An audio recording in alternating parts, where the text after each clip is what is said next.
मित्रों, एक रोचक प्रसंग मुझे याद आया। एक बार एक नगर के राजा के मन में यह जिज्ञासा उठी कि ईश्वर होने का प्रमाण ही क्या है। कैसे हम मान लें कि ईश्वर का अस्तित्व इस संसार में है। उनके दरबारी के सामने यह प्रश्न रखा गया तो सब अपने अपने मंतव्य राजा के समक्ष रखे। फिर भी राजा संतुष्ट नहीं हुआ। बूढ़ा मंत्री खड़ा हुआ और उसने कहा कि महाराज जी, ये जो सारी जो सृष्टि की रचना है, ये जो प्रकृति का परिवर्तनशील जो आयाम है, वो आखिर कौन संचालित करता है।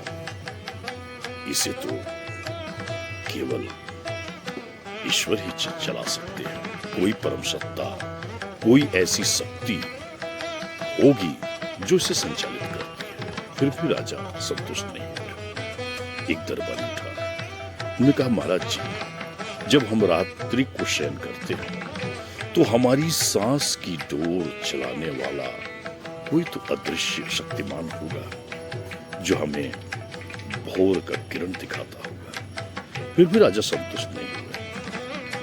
राजा ने कहा कि तुम सभी मुझे असंतुष्ट कर रहे हो। मेरे मन में जो शंका उठी है उसका निवारण ही नहीं कर पाए। तब बूढ़े मंत्री ने कहा कि मैं इसमें समय चाहता हूं। राजा ने आज्ञा दी। तो बूढ़े मंत्री ने अपने गुरुजी से इस समस्या के निदान का उपाय पूछा। गुरुजी ने कहा कि तुम मुझे राजा के पास ले चलो। राजा के दरबार में उनके क्षमादर सिंहासन दिया। यथावत अभिवादन होने के तत्पश्चात गुरुजी के सामने वह प्रश्न रखा गया कि ईश्वर होने का अस्तित्व क्या है, उसका प्रमाण क्या है। तब गुरुजी ने कहा कि राजन, ये जो आपके दरबार में पुरखों की जो तैल चित्र है टंगी हुई है, उसमें ये किनकी तस्वीर है। राजा ने कहा, ये मेरे पितामह की तस्वीर है। ये दूसरी तस्वीर किसकी है, गुरुदेव ने कहा। तो राजा ने कहा, ये मेरे पिता की तस्वीर है। उस तस्वीर को उतारी जाए। तस्वीर उतारी गई और गुरुजी ने कहा, राजा, ये तुम्हारे पिताजी की तस्वीर है। बोले, हाँ, ये मेरे पिताजी की तस्वीर है। इसका क्या प्रमाण है कि ये तुम्हारे पिताजी की तस्वीर है।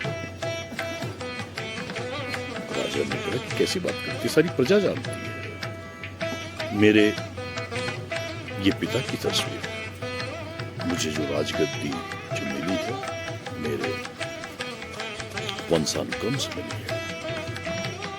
फिर भी गुरुजी ने कहा कि मुझे तो यह लगता नहीं कि आपके पिता की तस्वीर है।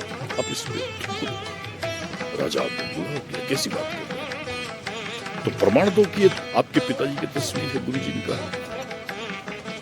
राजा ने कहा, मेरी माँ कहती है ये मेरे पिता की तस्वीर है। गुरुजी ने कहा, बस राजा, यहीं पर रुक जाओ। यही हमारे मारूपी संतों ने कहा कि ये तुम्हारे ईश्वर है और हम अपने ईश्वर का, अपने परमात्मा का, हम ये प्रकृति में, इस सृष्टि में उनकी रचना का हम हमेशा स्तुतिगान करते हैं और हमारी आस्था उस ईश्वर से होती है। फिर मिलेंगे। जय गौ।